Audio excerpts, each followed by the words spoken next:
Hello guys, how are you today? So today I'll be explaining the math diagnostic quiz. One thing, I won't be doing the math AMS quiz of term 2 week 1 because it is the same as the one of term 1 week 10. So you can check for the math AMS quiz of term 1 week 10. So anyways, let's start. Which of the following is true? There are only two correct options.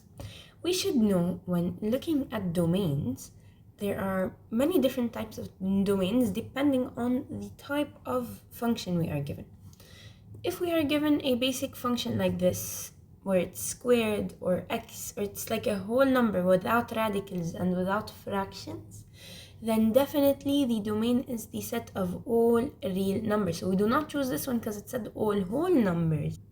But it has to be all real numbers because it can be decimal, fraction, not necessarily a whole number.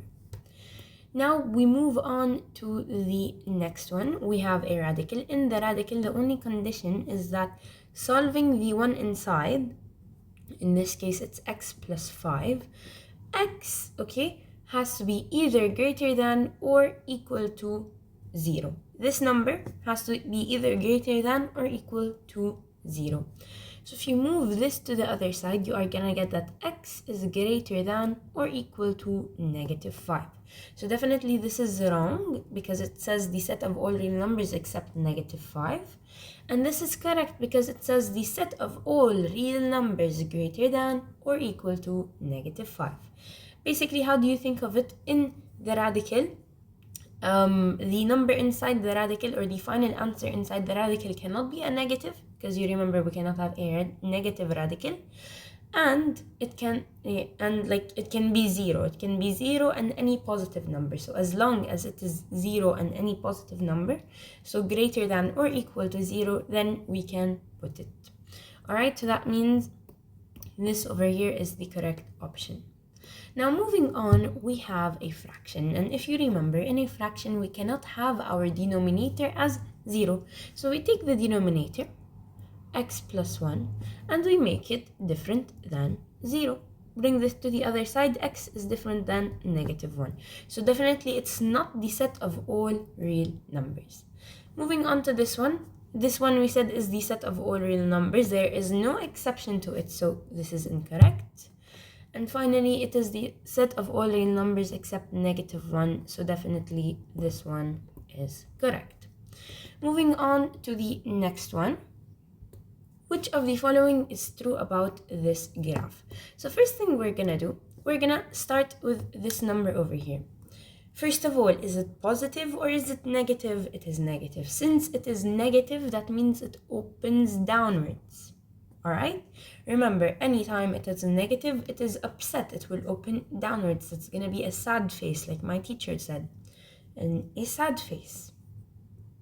All right, and one thing to know, that if it opens downwards, then the vertex, which we will find later, is what is the highest point on the graph. Okay, so this is gonna be the vertex, the highest point. Now to find the graph, it's very simple. You're gonna come here, you're gonna take the opposite of this number. So it's gonna be 1. And you're gonna take the number exactly as it is, so -9. So this is the vertex. Again, to find the vertex, you come the number next to x, you take the opposite of it. So the number inside of the brackets, you take the opposite of it. And the number outside of the brackets, you take it exactly the same.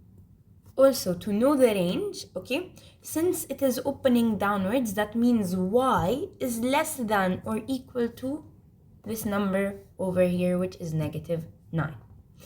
And finally, the vertex, or sorry, the axis of symmetry, you're gonna do x is equal to, and then you're gonna take the opposite of this value, which is is 1. So again, because it's a negative function, it's gonna be sloping downwards and the vertex is the highest point.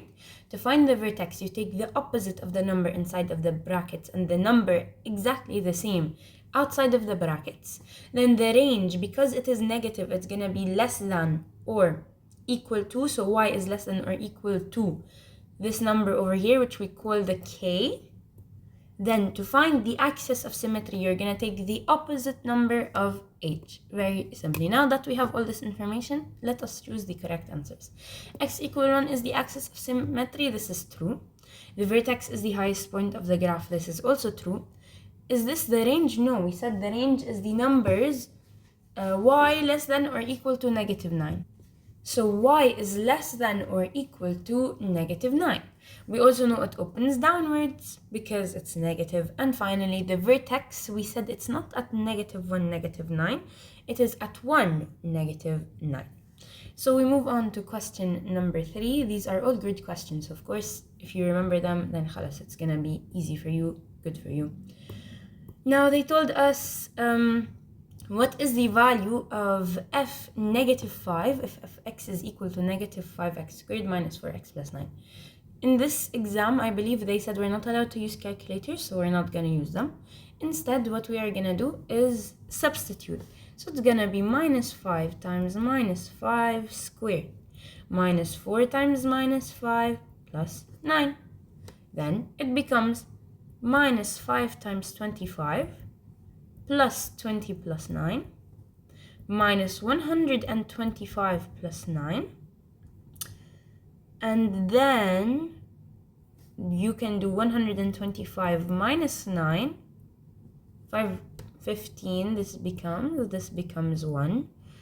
15 minus 9 is 6. Oh my bad, I also forgot the 2, it's 29. Please guys, don't do any mistakes while rushing and not add the 20 and 9. So 15 minus 9 is 6, and then 11 minus 2 is 9.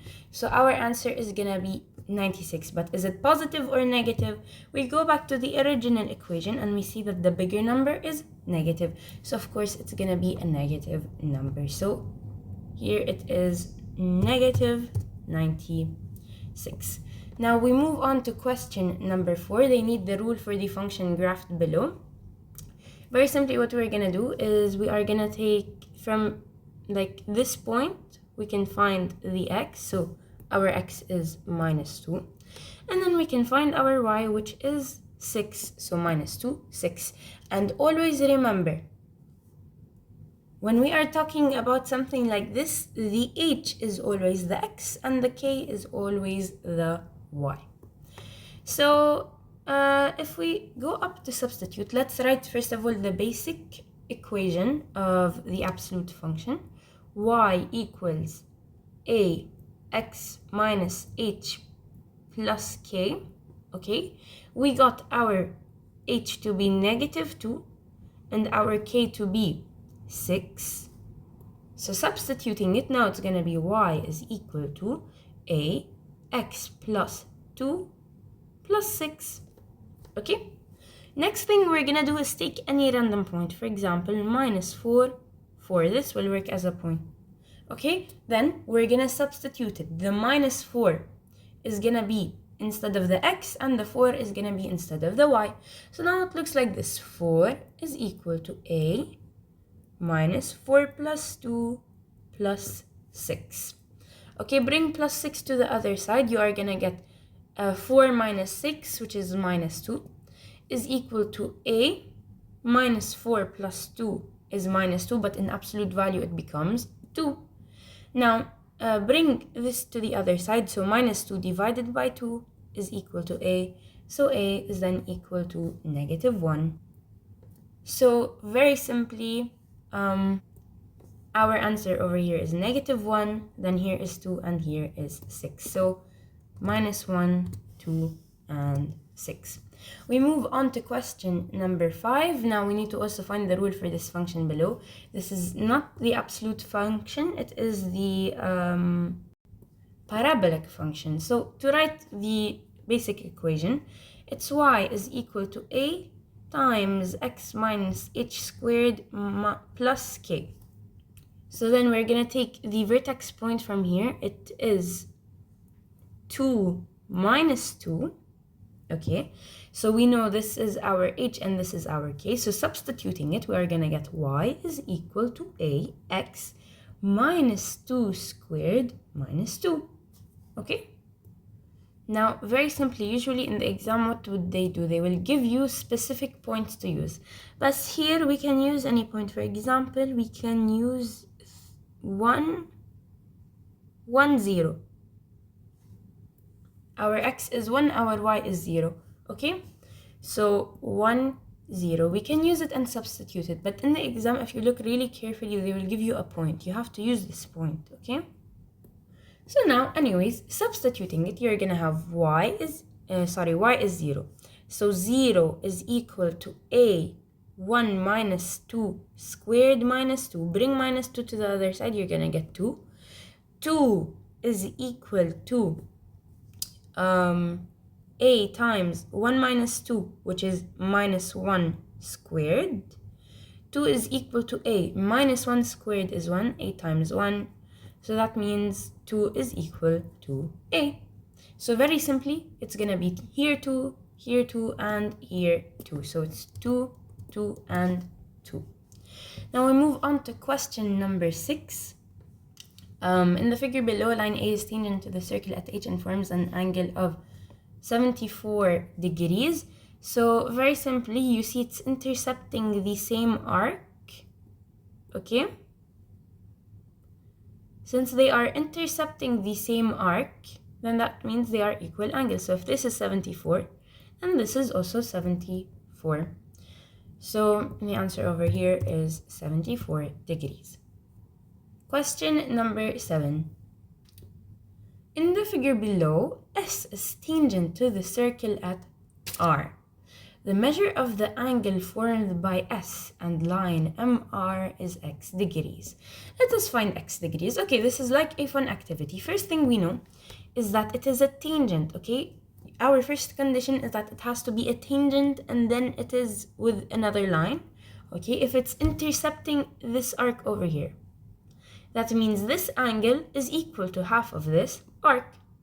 Very simply, this angle inside is also intercepting the same arc, and because it's an interior angle, then that means this angle over here is equal to half of this arc. So we can say that this angle over here is x because it's equal to this, okay? And this angle here is x as well because it is equal to this angle over here. Now they gave us a hint. They told us this here is an isosceles triangle. Since it is an isosceles triangle, we know that the base angles are equal. So that's why this is x and this is x, okay? So now, very simply, in a triangle in total, we have 180 degrees. We subtracted from the only angle given, which is 50 degrees. We are gonna get 130 degrees. Now, split it in half because the base angles are equal. You're gonna get 65. So each of the base angles are 65 degrees.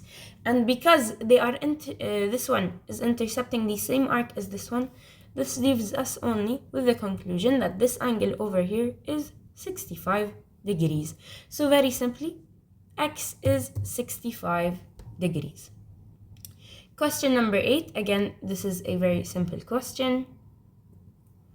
If you see they are intercepting the same arc, so this angle over here in green is intercepting this arc, and this angle over here in blue is intercepting the same arc. So that means they are equal. 6x is equal to 48. X is then equal to 8. So the value of x is 8. We move on to question number 9. Okay, anytime you see the angles are inside and you don't have any exterior angles, what you are gonna do is the angle in the middle, or the measure in the middle, which is 70 degrees, is equal to this arc over here, so arc 1, I will just say, plus this arc over here, arc 2, divided by 2. So again, anytime you see this form, you take the middle number, which is 70 degrees. It's equal to arc 1 plus arc 2 divided by 2. So what's arc 1? Arc 1 is 50 degrees. Plus arc 2, which is x, divided by 2 is equal to 70. Bring 2 to the other side. You're going to get 140 is equal to 50 plus x. then bring 50 there, you are gonna get that x is 90 degrees. So the value of x is 90. We move on to question number 10. Okay, look here. We have a secant, CB is the secant, and then we have line L, or line AB, which is the tangent. Anytime you have a secant and a tangent, what you're gonna do is you're gonna do tangent times itself. So now this is tangent times itself. This is x times x, which is x squared, is equal to the outer of the secant, 10, multiplied by the full thing. So multiplied not by 30, but multiplied by 10 plus 30, which is then 40. So x squared is equal to 400. So then x is equal to 20. So the value of x is 20. Moving on to question number 11, which represents one-to-one functions. To check if it is a one-to-one function, we are going to do the horizontal line test. So like this. Oh, directly, it is not a one-to-one function, so we do not choose this. Also here, they meet at the same horizontal line, so we do not choose it. As well here, they meet at the same horizontal line, so we do not choose it. However here, no matter where you put it, because they are asymptotes, they're not gonna like fully meet. Wherever you are putting it, you will see there's not gonna be 2 points on the same horizontal line. So this is a one-to-one function. Directly while doing this, you see there are 2 points on the same line, so it's not one-to-one. Now finally, this over here, as we see, it is one-to-one. So this is our option. And if you would like to double check, just click here and it says please unselect one of your choices. That means khalas. We know there are 2 options, we chose 2 options, and we are sure that this is our correct answer. Now they want, given f x is 4x minus 2 and gx is 3x squared minus 8x plus 5, they need the rule for gfx. What does this mean? This means you're substituting x in f, and then you're substituting fx in g. We already have x substituted in f, which is this over here. Now very simply, we only need to substitute it in g. It's then gonna become 3 times 4x minus 2 squared minus 8 times 4x minus 2 plus 5. Okay? Let's expand it. We're gonna have first 3 times 16x squared minus 16x plus 4, okay? Then minus 32x plus 16, and then plus 5. Now multiply 3, you are then gonna get 48x squared minus 48x plus 12 minus 32x plus 16 plus 5. Now 48x squared stays the same. There's no other x squared to add it with. But then you have minus 48x and minus 32x, and I believe they give you minus 80x. And this leads us to 12 plus 16 plus 5. 16 plus 12, 6 plus 2 is 8, this and this is 2. So 28, then 28 plus 5.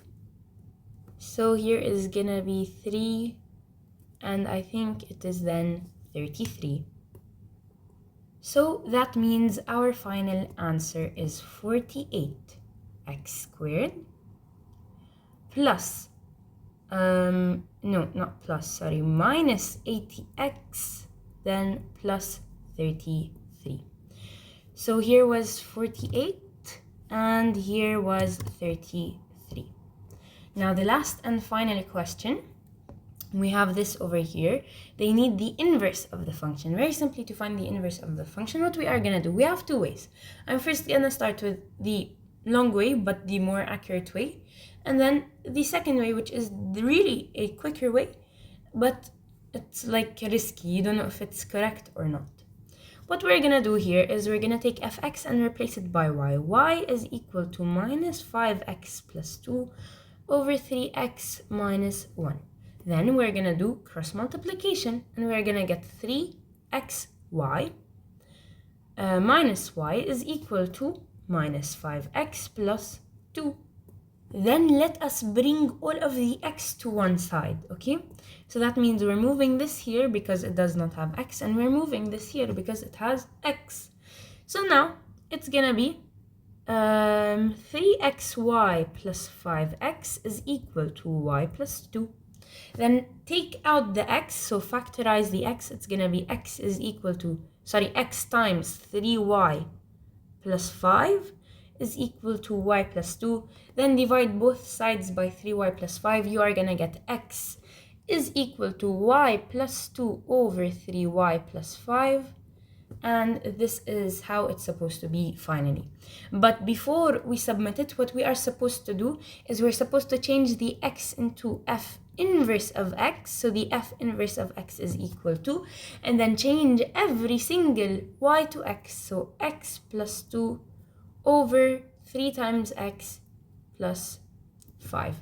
So very simply, it is x plus 2, and down it's 3x plus 5. Now, the easier way I was talking about was that over here, minus 5, and over here, minus 1. You only do it in this order. So it has to be the one to the left on the top, and it has to be the one to the right in the bottom. You're gonna flip them, and you're also gonna change their signs. So when you flip them, that means the minus 1 will be here, but then it will flip its sign, so it becomes plus 1. Okay? And then when you flip it, minus 5 is gonna be over here, but when you change its sign, it's gonna be 5. So this is not a really accurate method. Just do the first one if you're not sure of doing the second one.